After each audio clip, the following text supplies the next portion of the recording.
Ang kwento ni Tomby. Ang kwentong ito ay hango sa totoong buhay. Mula ito sa isa nating tagapakinig. Karanasan ito ni Alex. Walang eksaktong taon. Probinsya ng Masbate. Alex, kung gusto mong mabuhay ng matagal, kailangan mong lumaban. Kung sa pakikipagbasag ulo sa mga kapitbahay natin, hari-harian ka. Pero pagdating sa mga engkantong yan ang lamya-lamya mo, Diyos ko, para saan pa ang natutunan mo mula sa akin kung hindi mo naman gagamitin? Pang ilang beses na ba ito? Ni minsan hindi ba talaga pumasok sa utak mo na gumante? Ng mga sandaling ito, labis ang paninermo ni Lolo Tinio sapong si Alex. Dahil muli na naman itong nabiktima ng engkanto. Nagpaalam lamang itong sasama sa mga kabarkada para manghuli ng ligaw na hayop bilang katuwaan. Ngunit 3 araw bago ito nakabalik, walang kaalam-alam ang mga kasamahan kung paano ito nangyari. Dahil nang tignan nila sa likuran si Alex, wala na ito sa kinatatayuan. Hanggang sa naabutan ito ni Lolo Tinio sa bakuran, walang malay, puno ng galos at pasa ang katawan. Pagkatapos ng ilang beses na pag-oorasyon, ibinalik din ng apo. Wala itong ibang pinagdudahan nang mabalita ang nawawala ang binata. Engkanto kagad ang pumasok sa isip at tama nga ang hinala. Sa katunayan, hindi bago ang ganitong pangyayari dahil magmula nang tumuntong sa 13 taong gulang ang apo. Palagi nang binibiktima ng mga engkanto. Ngunit alam ng matanda na hindi lamang ito nagkataon. Ang pakay ng mga ito ay ang iniingatang sandata. Isa pang bagay tungkol sa katauhan ni Lolo Tinio, maliban sa pagiging herbal na manggagamot, isa din itong manunugis ng iba't ibang elemento. Ang tanging gamit ay ang patalim na kung tawagin ay balaraw, na minanapas sa kanununuan. Ayon kay Lolo Tinio, meron itong malakas na gabay, bagay na hindi pa niya kumpirmado. Dahil sa loob ng mahabang panahon, wala pang nagpaparamdam na gabay ang balaraw magmula nang siya ang humawak. Kung ipapakita mong mahina ka, babalik-balik ang kanila kagaya ng ginagawa sa iyo ngayon. Ilang beses ka na bang biniktima ng mga engkantong yan? Sabihin mo nga sa akin kung saan ka dinala at ano ang ginawa sa iyo. Puro ka na lamang pananahimik sa tuwing babalik ka rito, Alex. Magsalita ka para malaman ko. Hindi na tumatalab ang inilapat kong pangontra sa iyo. Nakukuha ka pa rin nila. Dahan-dahang bumangon si Alex mula sa pagkakahiga. Inalis ang mga dahong nakatapal sa noo at dibdib. Lolo, bakit ba ayaw mong ibigay sa mga engkanto ang balaraw? Kung tutuusin, marami naman tayong patalim dyan. May kutsilyo, may itak, may balisong. Ibigay mo na lang. Yan kasi yung palagi nilang hinihingi sa akin. Lolo, hindi nila ako binibiktima dahil gusto kong paglaruan o patayin. Ginagawa ito ng mga engkanto para isuko mo ang sandata. Hihintayin niyo po bang may masama pang mangyari sa akin bago kayo magpasya? Sa puntong ito, natahimik si Lolo Tinio. Hindi inaasahang na ganon mag-isip ang apo tungkol sa sandata. Napahinga ito ng malalim bago sumagot. Kung makapagsalita ka, parang walang mahalagang papel na ginampanan ng balaraw sa pamilya natin. Alex, naiintindihan kong may mga bagay ka pang dapat matutunan. Pero hindi ba't kabisado mo na kung para saan ang sandata? Bakit parang madali lang sa'yo na isuko ito? Tanong ni Lolo Tinyo. Lolo, ang gusto ko lang naman, matahimik na tayo at matigil na ang panggugulo ng mga engkanto. Hindi lilipas ang taon na hindi ako nabibiktima ng mga yon. Kayo, bakit parang ang hirap sa inyo na isuko ang balaraw? Parang mas pinapahalagan nyo pa yan kaysa sa sarili nyong apo. Ako, buhay ang nakataya. Samantalang hamak na patalim lamang ang balaraw. Kadugo niyo po ba talaga ako? Nahihirapan kayo magpasya tungkol sa akin eh. Tugon ni Alex. Madidinig sa boses nito ang pagtatampo. Alex, hindi naman sa ganun apo.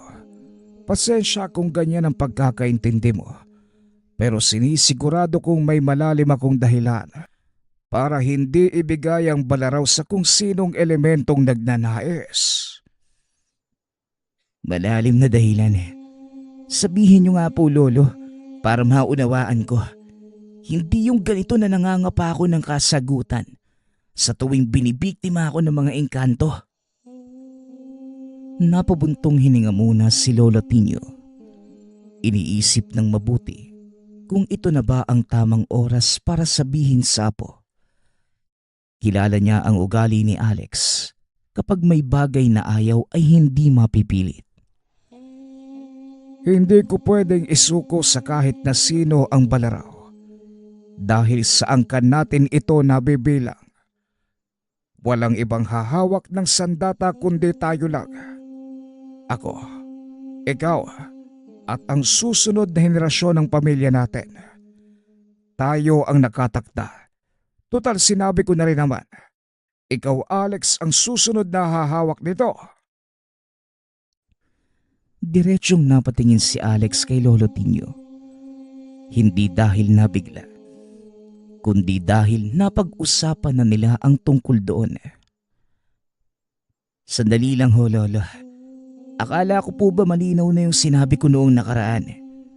Hindi po ako susunod sa yapak ninyo bilang tagapangalaga ng balaraw. Malayong malayo yung interes ko sa mga ganyang bagay. Isa pa, hindi ko kailanman pinangarap na manugis at mamuksa ng kung ano-anong nilalang. Payapang buhay lang yung hangad ko, Lolo. Hindi komplikadong pakikipagsapalaran sa iba't ibang elemento. Sa ikalawang pagkakataon, napabuntong hininga si Lolo Tinyo. Inaasahan na nito ang sagot ng apo. Bata pa lamang si Alex, kapansin-pansin na ang kakayahan. Hindi man amini ng binata, nararamdaman niyang may potensyal ito pagdating sa ganitong larangan. Ang kulang na lamang, hukawin ang atensyon at interes subalit hindi magiging madali dahil buo na ang desisyon. Hindi bali na. Darating din ang araw na ikaw mismo ang makikiusap sa akin. Babalik ka rin sa inaayawan mong tungkulin. Wika ni Lolo Tinyo. Pagsapit ng gabi, hindi mapakali ang matanda sa paulit-ulit na pagpaparamdam ng engkanto. Hindi lamang iisa ang presensya, kundi tatlo.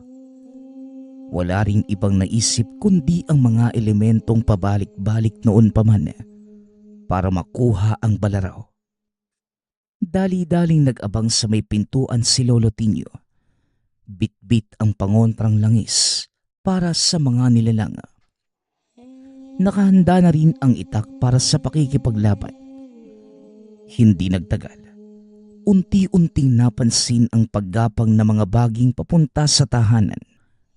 Sinusundan pa ng may hinang tawa mula sa iba't ibang boses. Ay nako, eto na naman tayo. Wala nang nagbago. Ganitong ganito pa rin ang atake ng mga buwisit na ito. Wika ni Lolo Tinyo. Nang magsimulang sakupin ng mga baging ang buong pintuan, tinaga niya ito ngunit sa paglipas ng mga segundo, mas lalo lamang kumapal. Nahirapan na rin si Lolo Tinio dahil sa pagkapit nito sa kanyang binti. Ilang sandali pa, 3 tao ang lumitaw sa harapan. Magandang gabi sa iyo, Tinio. Matagal na rin noong huli tayong nagkita. Pero ito, muli tayong nagkaharap. Kumusta ka na? Balita ko magpasa hanggang ngayon. Nagmamatigas ka pa rin. Bakit ba ayaw mong isuko ang balaraw? Ganon ba talaga kawalang halaga ang apo mong si Alex? Hindi na mabilang ang pambibiktima namin sa kanya. Pero yang ka pa rin. Wala ka bang pakialam? Baka naman kasi. Wala siyang pagmamahal para sa apo niya. Ang tanging nasa isipan lamang, madugtungan ang linya ng susunod na tagapagmana ng sandatang balaraw. Tinyo, bakit hindi mo nalang aminin sa apo mo ang totoo na wala ka naman talagang pakialam sa kanya? At tama ang sinabi ng kasama ko, dahil kung may pagmamahal ka para sa binata, walang pagdadalawang isip mong ibibigay sa amin ang sandata. Sa kabila ng pagkakaroon ng anyong tao, kitang-kita ni Lolo Tinio ang tunay na katauhan ng mga ito. Ang mga engkanto, mga elementong nagnanais na makuha ang sandatang balaraw na nakasanib sa katawan ng 3. Ay nako, hindi niyo ko madadaan sa ganyang pamamaraan. Alam ko ang intensyon ninyo. Paparinggan si Alex, lalasunin ang utak para isuko ang balaraw. Pero pasensya na lang dahil hindi yan mangyayari. Marahil nasubok niyo ang lakas ng aking apo. Pero huwag kayong pakampante. Hindi madaling mapapasuko ang aming angkan. Biktimahin man ng ilang ulit, hindi pa rin kayo magtatagumpay. Kung ako sa inyo, bumalik kayo kung saan kayo nagmula. Dahil nagsasayang lamang kayo ng oras sa wala. Kung ayaw mong masayang ang oras namin, isuko mo na lang ang balaraw. Kasabi ko lang na wala kayong mapapala. Paulit-ulit na naman tayo eh.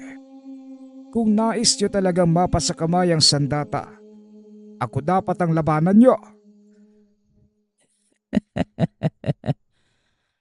Tinyo, alam mo sa sarili mo na wala kang laban sa amin. Huwag ka nang sumubok. Mas mabuting isuko mo na ngayon din para hindi na humaba pa ang sitwasyong to. Paulit-ulit na naman tayo. Walang katapos ang pag-uusap. Sabing hindi ko isusuko ang balaraw. Kahit kanino man. Alam nyo ang tungkol rito. Ang lambana mismo ang nagbasbas sa aming angkan na kami lamang ang siyang hahawak ng sandata. At walang sino mang engkanto na makakakuha. Siguro naman hindi kayo nakalimot sa bagay na ito. Matagal nang lumisan sa mundong ito ang sinasabi mong engkantong gabay ng sandata. Nararapat lang na maibalik sa amin ang balaraw. Akin na kung ayaw mong lumala ang sitwasyon. Wika ng lalaki. Madidinig sa boses nito ang pagbabanta. Subalit hindi natatakot si Lolo Tinio. Huwag niyo nga akong pagbantaan. Dahil kahit anong kaguluhan pa ang dalhin niyo sa aking bakuran, handa kong lumaban. Siya nga pala.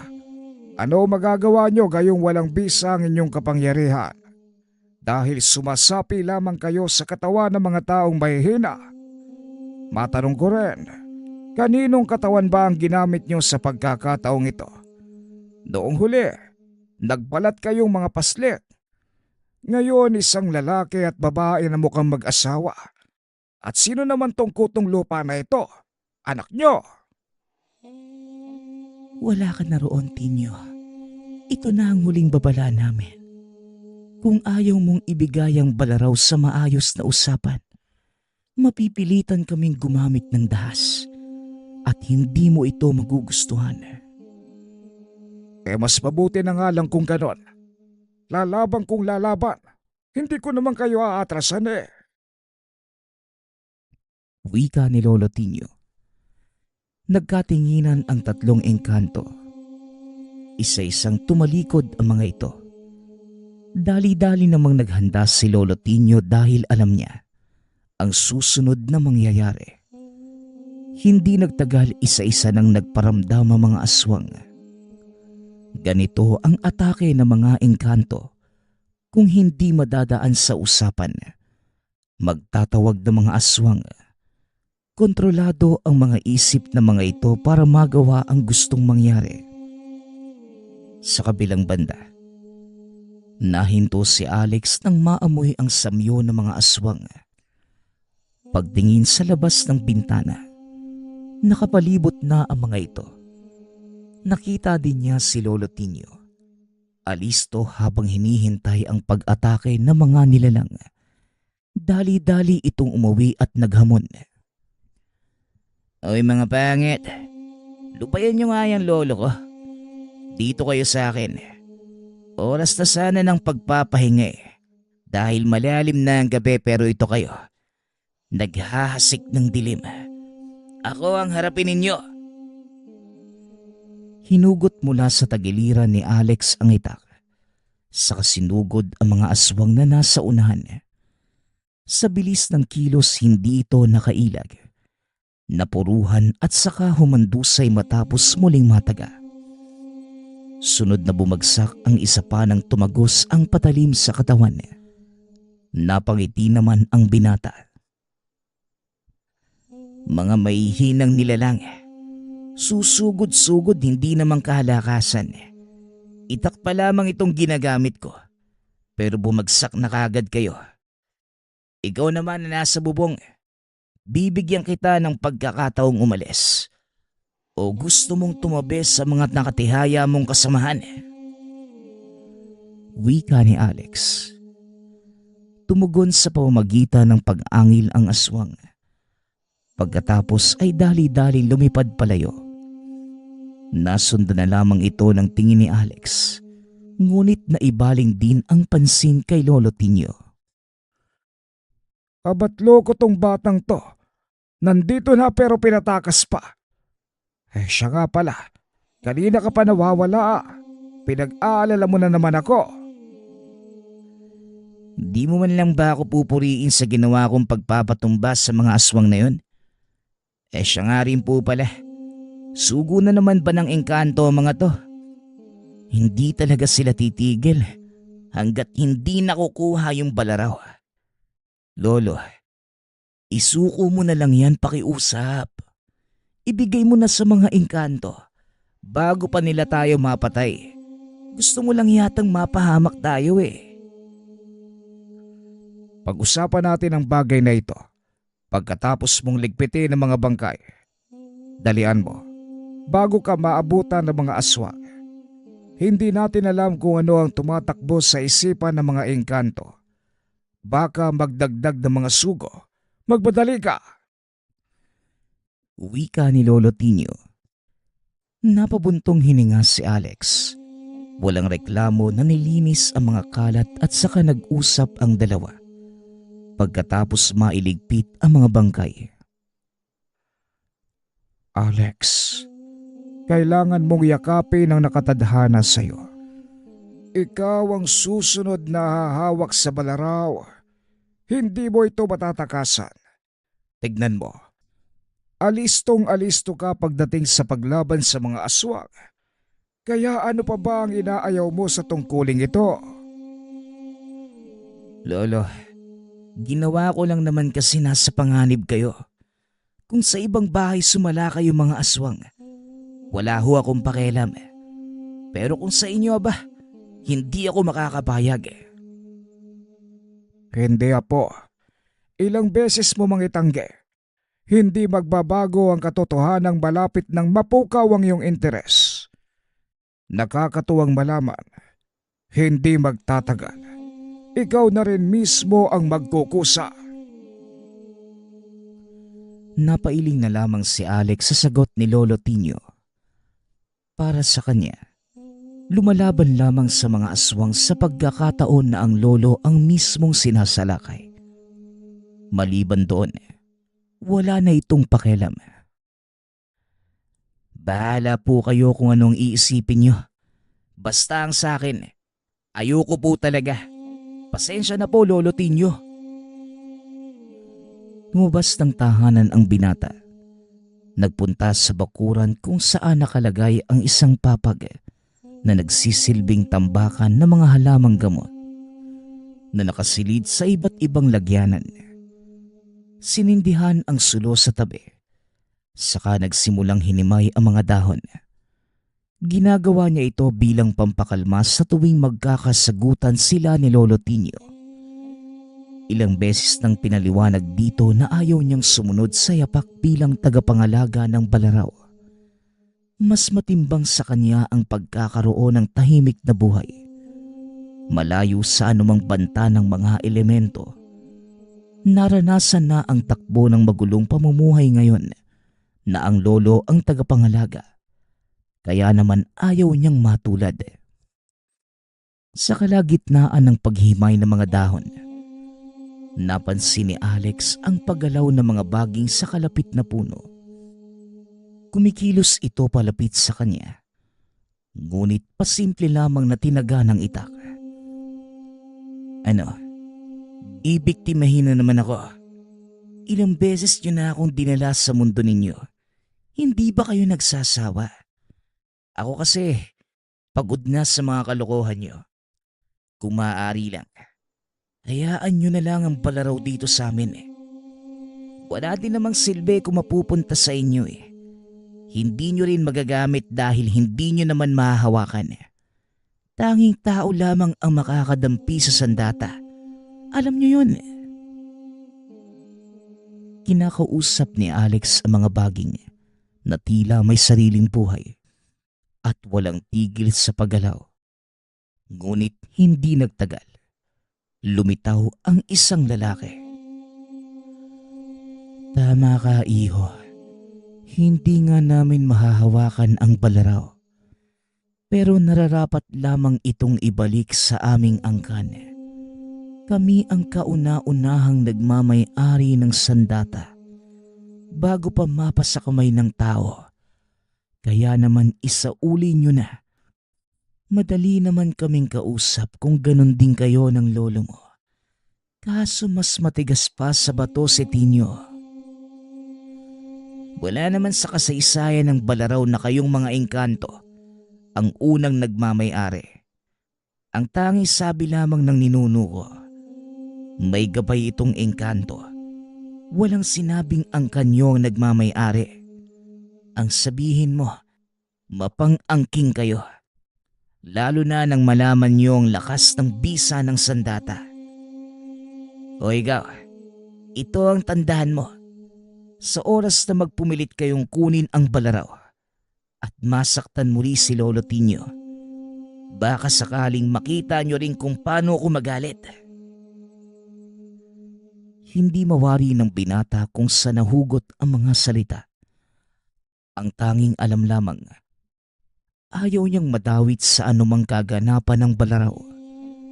Subalit eto siya ngayon, naninindigan para protektahan ito. Kung ganon, hindi dito nagtatapos ang hidwaan natin. Magpapatuloy ang kaguluhan sa pagitan ng aming lahi at sa inyong dalawa ni Tino.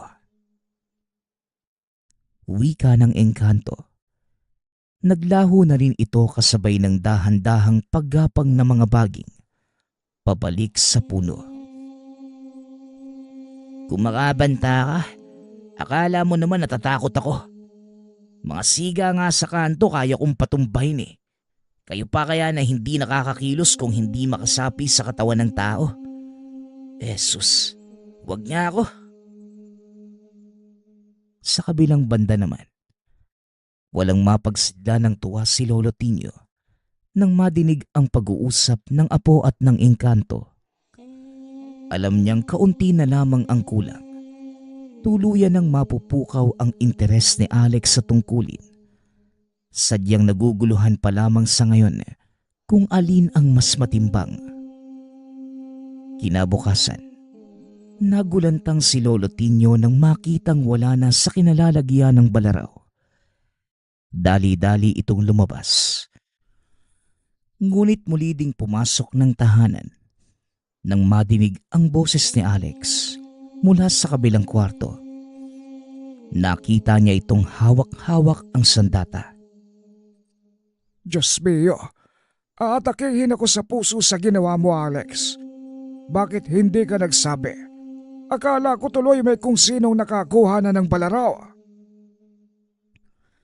Tinitigang mabuti ni Alex ang sandata. Sinuri at hinawakan ang talim. Ganun na lamang ang paghugot ng hininga. Sabay bagsak sa mga ito. Akala ko pa naman kung ano ang meron sa patalim na to. Para bulhabuli ng mga engkanto. Wala namang pinagkaiba sa itak at kutsilyong meron tayo rito sa bahay eh. Wika ni Alex. Marahil hindi mo pa nararamdaman ang bisa ng balaraw. Pero sa puntong makikipaglabang ka gamit ito, malalaman mo. Alex, ibalik mo ang balaraw sa lagyanan. Hindi yan pwedeng makita ng kung sino at baka pagka-interesan. May mga engkanto ng gustong umangkin. Huwag na nating Hindi na ituloy ni Lolo Tinyo ang sasabihin nang mapansin ang bahagyang paggalaw ng mga sandata. Kasabay nito, ang pagkadinig na mahinang boses. Sa sobrang hina, masasabing nagmumula sa pinakamalayo. Ngunit ang nakapagtataka lamang, pangalan ni Alex ang tinatawag. Nagkatinginan ang maglolo. Ilang sandali ang lumipas bago may nakapagsalita sa dalawa. Huli na din dahil naglaho na ang tinig. Alex, ibalik mo na sa pagkakatago ang balaraw. Siguraduhin mong maayos ang pagkakabalot. Lalabas na muna ako. Hahanapin ko ang pinagmula ng ingay. Baka nariyan na naman ang mga engkanto. Sinunod ito ni Alex. Ngunit nang sandaling ibinalik na sa sisidla ng sandata, isang maliit na hubog ng tao ang lumitaw mula sa bintana. Walang muka, walang itsura. Tila hindi makita ng binata ang totoong mukha nito. Nakilala ang tinig ng magsimulang magsalita. Ito ang kanina pang tumatawag sa kanyang pangalan. Kumusta, Alex? Hindi pa tapos ang oras ni Tinyo bilang tagapangalaga ng balaraw. Pero dahil ikaw ang susunod, sa'yo na ako makikipag-usap. Tawagin mo na lamang ako sa pangalan niyong nais. Kahit ano pa yan. Hindi magbabago ang aking gampanin bilang elementong gabay ng balaraw. Patawad kung ngayon lamang ako nakabalik. Matapos ang huli kong paggabay sa sandata ilang taon na ang nakalipas. Nagkaroon lamang ng kaunting aberya. Ikinulong ako ng mga kalahing engkanto sa paghahangad na sila ang gumabay sa mga ito. Dito napagtanto ni Alex na totoo ang sinasabing may gabay na engkanto ang balaraw. Sa unang pagkakataon, hindi ito nakaramdam ng anumang takot habang kaharap at kausap ang elemento. Hindi kagaya ng mga sandaling may makakaengkwentro sa kagubatan. Kagaanan ang kanyang naramdaman sa ngayon. Sandali, talaga bang ikaw ang gabay na engkanto ng balaraw?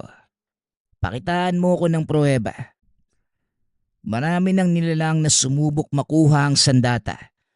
Hindi ako makakapayag na madagdagan pa ang mga ito. Dahil isa lang ang ibig sabihin. Mas lalong nalalagay sa peligro ang buhay ni Lolo Tinyo bilang kasalukuyang tagapangalaga nito. Wika ni Alex. Oh sige, pero huwag kang mabibigla sa aking gagawin ha. Mula sa lagayan, kusang lumabas ang balaraw. Wala namang humahawak, ngunit lumutang sa hangin at lumapit sa elemento. Patuloy sa paggalaw ang patalim, alinsunod sa gabay ng nilalang. Nasundan na lamang ng tingin ni Alex. Walang duda. Ikaw nga. Sandali. Ang sinasabi mo bang kalahing nagkulong sa'yo ay yung mga engkantong pabalik-balik dito sa amin? Tatlo sila eh. Iba't ibang katawan ng tao ang sinasapian para lang makapunta rito sa tahanan namin. Sila ba? At paano mo nagawang makatakas sa kulungan? Sa puntong ito, nagawa kong makawala at tama ka. Sila nga ang mga kalahing tinutukoy ko. Huwag na nating pag-usapan kung paano ako nakatakas. Wala nang panahon para magkwentuhan. Maghanda ka dahil papalapit na ang muling pagsugod ng mga hangal kong kalahi. Sasalakay rito mga aswang na napasa ilalim sa kanilang panlilinlang. Alex, tawagin mo si Tinyo nang malaman niya ang tungkol rito. Sa utos ng elemento, tinawag ng binata ang lolo. Maging ito ay hindi makapaniwala sa nakita. Ang buong akala, parte lamang ng kwento ang sinasabing engkantong gabay. Subalit nandito ngayon sa kanyang harapan, nakakausap at nakakasalamuha. Pinaghandaan nilang tatlo ang nalalapit na pagsugod ng mga engkantong kalaban. Nakahilera ang mga garapan ng pangontrang langis, mga patalim. Si Alex naman ay kinondisyon ng sarili dahil siya ang hahawak sa balaraw. Gabayan mo ang aking apo. Hindi pa buo ang kanyang pag-iisip tungkol rito. Kaya nakikiusap ako na wag mo siyang talikuran anuman ang mangyari. Wika ni Lolo Tinyo sa maliit na nilalang. Ngayong nandito na ako, makakaasa ka, Tinyo. Naiwan ko ng maraming taon ng balaraw. Pero ngayong nakabalik na ako, ipapatikim ko ang kalupitan sa bawat elementong susubok na kunin ito. Tugon ng lambana. Sa kabilang banda, hindi mapakali si Alex. Aminadong nagbigay ng salita sa gabay ng balaraw at kay Lolo Tinyo. Subalit hindi sigurado sa gagawin. Ilang beses na itong nakipagbakbakan sa mga aswang na nakakasalubong sa daan. Kaya lang iba ang hatid na pakiramdam ng pinaghahandaang labanan. Nanlalamig ang mga kamay.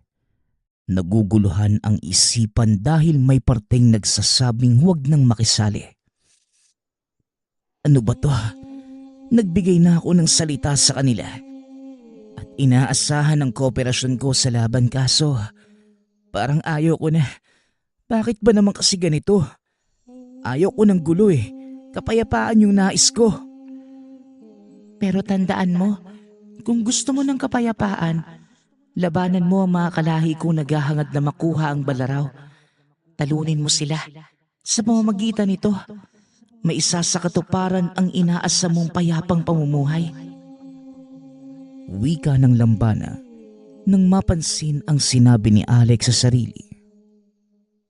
Apo, alam kong ayaw mong sumunod sa yapak na sinimula ng ating angkan bilang tagapangalaga ng balaraw. Pero kinakailangan mong subukan. Ito ang nakalaang tadhana sa iyo. Kaya sana naman pagbigyan mo ang pagkakataon. Walang mawawala kung susubukan mo. Nandito kaming dalawa ng gabay mo. Kagapay mo anuman ang mangyari. Nag-isip ng mabuti si Alex. Nag-aalangan pa rin.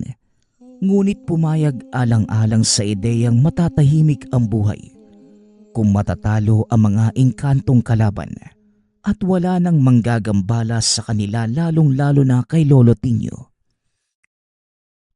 Sige, gusto ko ring matapos na ito para wala nang manggugulo kay Lolo. Hindi na nga makapanggamot yung matanda eh dahil palaging umiiwas sa panganib na nakabang dala ng mga engkantong yan. Baging ako man eh, ilang ulit na nilang biniktima. Lolo, ikaw naman lambana, May pagdadalawang isip ako. Pero tama rin kayo. Walang mawawala kung susubukan ko. Binitbit ng binata ang balaraw. Sa puntong ito, nananalaytay na sa katawan ang puwersa ng sandata. Kasabay naman ito ang paglitaw ng mga aswang na kontrolado ng mga engkanto. Ilang sandali pa ang lumipas. Nagsimula ang labanan sa pagitan nila Alex at ng mga nilalang. Sa pinakahulihan ng hanay, nakatayo doon ang engkantong nasa katawan ng lalaki. Nakalabas na pala ang gabay ng balaraw sa kanyang kulungan. Nagawa mong basagin ang pananggalang doon. Pero magagawa mo kayang gabayan ng binata na may hawak ng sandata. Hindi buo ang kanyang desisyon, kaya lumalantad sa akin ang mga kahinaan. Kaya ngayon pa lang, masasabi ko nang dapat na kayong mamaalam sa balaraw dahil ito na ang huling gabi ninyo. Wika ng lalaking engkanto na sinundan ng nakakabinging pagtawa. Kung ikaw kaya yung mamaalam sa mundo mo, alam mo sa iyo sarili na sa oras na matalo ka sa pakikipaglaban sa isang mortal, hindi ka na makakabalik sa pinanggalingan mo. Ikaw ang dapat mamaalam dahil ngayon na ang huli mong gabi. Alam mo, kahit sa mundo ng mga tao, ang dami mo pa ding sinasabi. Hindi yata nakasapi ng katawan yung mga kasama mo, kaya ikaw lang yung nagmukhang tao. Hindi bale, tama na nga yung daldal. Laban na. Wika naman ng lambanang gabay. Tama ang gabay ko. Masyado ka nang madaldal. Masasayang yung oras kung puro lang pag-uusap. Laban na. Sa hudyat ng engkanto, kumilos kagad ang mga aswang. Sabay na sunugod sina Lolo Tinio at Alex. Kanya-kanya naman sa diskarte ang maglolo para labanan ang mga ito. Gamit ni Lolo Tinio ang pangontrang langis at itak. Mabilis namang naibagsak ang aswang na natamaan. Saboy at pagtarak ng patalim ang panlaban ng matanda. Samantala, ibinida ni Alex ang balaraw. Todo naman sa paggabay ang lambanang gabay. Rumehistro sa isipan ng binata ang susunod na kilos ng mga kalaban. Nang sa gayon, makabuelo't malaman kung saan aatake. Sa bawat paglatay ng sandata, higit sa 2 aswang ang napapabagsak. Madidinig pa ang ingay ng paghiwa ng talim sa hangin. Tumalsik na rin ang mga dugo at ilang beses nang pagulong-gulong sa lupa ang mga napugot na ulo. Kalaunan, wala nang natira pang buhay. Maliban na lamang sa engkanto sa loob ng katawan ng lalaki. May 2 pang maitim na elementong gumagalaw sa likuran nito. Ngunit kagad ding nawala nang gamitan ng puwersa ng elementong gabay. Ano masasabi mo? Hindi pa tama si Lolo Tinio? Ito ang magiging huli mong gabi sa mundo ng mga tao. May hahabiling ka ba? Pakibilisan lang dahil hindi na makapaghintay ang balaraw. Napugutan ka ng ulo. Hindi mo man katawan yan pero aswang din ang nagmamay-ari. Kaya wala ka ring takas. Makikita ang takot sa mukha ng engkanto. Hindi man aminin sa salita, ngunit bababakas sa itsura at presensya ang panginginig. Dahan-dahan pang umatras para sana tumakas, ngunit dali-dali itong hinarangan ng lambanang gabay. Yan ang pangit sa'yo eh. Tapang-tapangan. Pero sa sandaling mag-isa na lang nagmamadaling tumakas. Di ko pa nakakalimutan yung ginawa mo sa akin at sa mga naunang tagapangalaga ng balaraw. Pinahirapan mo sila. Sinubok ang lakas. Sinamantala mo ang pagkakataon na nakakulong ako. Kaya ngayon, oras na para kayo na mga kasama mo ang magdusa. Alex, tapusin mo na ang isang yan. Wika ng elemento. Dali-dali itong sinugod ni Alex. Lumabas naman sa katawan ng lalaki ang engkanto at nag-anyong aswang. Kaso nga lang, wala itong nagawa ng tumagos ang sandata. Isang atake para sa engkanto at ang isa naman ay para sa aswang. Bumagsak sa lupa ang mga nilalang. Nangisay at dahan-dahang binawian ng buhay. Samantalang unti-unting naging usok naman ang engkanto. Pagkatapos ng sagupaan, walang nakapagsalita sa labis na tuwa. Nagkayakapan na lamang ang maglolo. Hanggang sa lumipas ang mga araw at kagaya ng sinabi ng elementong gabay, maisa sa katuparan ang kapayapaang hinahangad sa oras na matalo ang mga engkanto. Nagkatotoo nga ito at unti-unti nang naranasan ni Alex. Nagpatuloy na rin sa panggagamot si Lolo Tinio dahil wala nang nanggugulo sa tuwing oras ng paninilbihan sa mga pasyente. Sa kabilang banda, naguguluhan pa rin si Alex kung ano ang susundin. Iyapak ba ng angkan o ang sariling kagustuhan? Kung siya lamang ang magpapasya. Nais nitong malayo sa buhay ng isang tagapangalaga ng Balaraw. Kaso ang ideyang malalagay sa alanganin si Lolo Tinio dahil hawak nito ang mga sandata ang pumipigil sa kanya na lumayo sa lugar. Nais sana ng binatang makipagsapalaran sa ibang bayan at maranasan ang buhay ng isang normal na mamamayan. Inabot pa ng ilang buwan bago nagpasya ang binata. Sa huli, niyakap nito ang nakatadhanang susunod na tagapangalaga ng Balaraw. Sa gabay ni Lolo Tinio at ng elemento, unti-unti ding napukaw ang kanyang interes sa tungkulin at hindi nga nagtagal. Siya na ang nangalaga ng sandata. Dito na rin nagsimula ang binata na tugisin ang mga nilalang na naghasik at yung nagnanais na makuha ang Balaraw. Pagkatapos ng mga engkanto, ibang lahi naman ng aswang ang sumubok. Subalit sinapit din ang kinahinatnan ng mga engkanto. Magkakamatayan muna kami bago makuha ng kahit sino ang Balaraw. Kung magagawa nila akong patayin, magtatagumpay sila.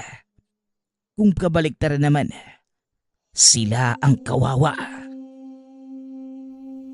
Nagpapasalamat nga pala ako sa lahat ng sumusuporta sa ating channel. Nawa ay patuloy niyong suportahan at pakinggan ang ating mga kwento. Hanggang sa muling pakikinig.